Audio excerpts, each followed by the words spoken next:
और चलिए जतिन के पास चले लेते हैं। जतिन, प्रिंसिपल से आप बातचीत कर रहे थे, साफ तौर पर वो इनकार करते हुए, लेकिन जो तस्वीर सामने आई है ट्रक की, उस ट्रक में जो बक्सा देखने को मिला है जिसमें पेपर था, उसके बारे में जरा विस्तार से बताइए। क्या उस बक्से में था और क्या कुछ और जानकारी मिलकर सामने आई है? कैसे जो पेपर का सप्लाई हुआ था सेंटर तक? आज बिल्कुल देखिए, ये जो ट्रंक हम लगातार अपने दर्शकों को दिखा रहे हैं, ये वो ट्रंक है जिसके अंदर नीट के क्वेश्चन पेपर आए थे। इसी तरीके के तकरीबन 9 ट्रंक थे, 9, और ये ट्रंक बैंक में जमा हो जाते हैं। और जिस प्रिंसिपल से हम आपकी बात करा रहे थे, वो दरअसल सिटी कोऑर्डिनेटर भी थे। ये गए, इन्होंने 9 ट्रंक लिए।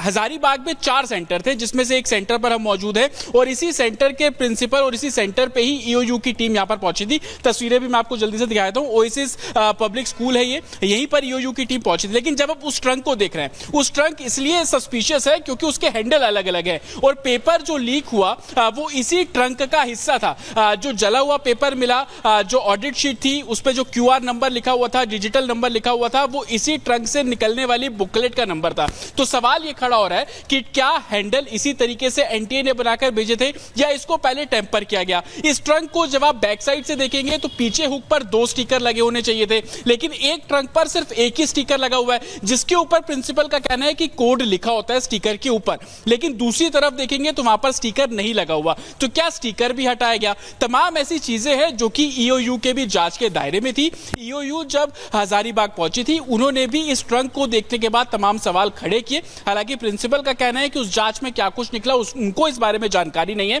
लेकिन अब जब मामला सीबीआई को ट्रांसफर हो गया है, तो जाहिर तौर पर इन वीडियोस को भी आधार बनाकर इस पूरे मामले की जो जांच है वो की जाएगी। साथ ही स्कूल प्रिंसिपल का कहना है कि अगर उनके स्कूल से क्वेश्चन पेपर लीक किया होता तो वो 5 तारीख को लीक होता, यानी कि जिस दिन एग्जाम था 5 मई को। लेकिन क्वेश्चन पेपर लीक हो गया एक दिन पहले, 4 तारीख की रात को बच्चों को वो क्वेश्चन पेपर जो है वो रटवाया गया, गेस्ट हाउस में रटवाया गया, और लगातार वो उसकी जानकारी हम आपको दे रहे हैं। तो सवाल ये खड़ा होता है कि क्या वाकई टेम्पर किया गया? क्योंकि ईओयू इन्वेस्टिगेशन ये बोलती है कि जिस बुकलेट को टेम्पर किया गया वो नीचे की साइड से काटी गई थी, इतनी बारीकी से उसको काटा गया ताकि क्वेश्चन पेपर निकाला जाए, उसकी कॉपी बनाई जाए और वापस उस क्वेश्चन पेपर को उसी जगह पर रखकर गोंद से चिपका दिया जाए ताकि किसी को पता ना लगे। क्योंकि जब भी कोई एग्जामिनेशन सेंटर उस बंडल को काटता है तो ऊपर की तरफ से काटता है, लेकिन जो टेम्पर किया गया वो नीचे की तरफ से किया गया ताकि किसी को इस बारे में भनक ना लगे और शक ना हो। लेकिन ईओयू ने जब इस पूरे मामले को इन्वेस्टिगेट किया, तब उन्होंने जिस तरीके से आप लगातार ये बड़े खुलासे कर रहे हैं, और सवाल यही है कि क्या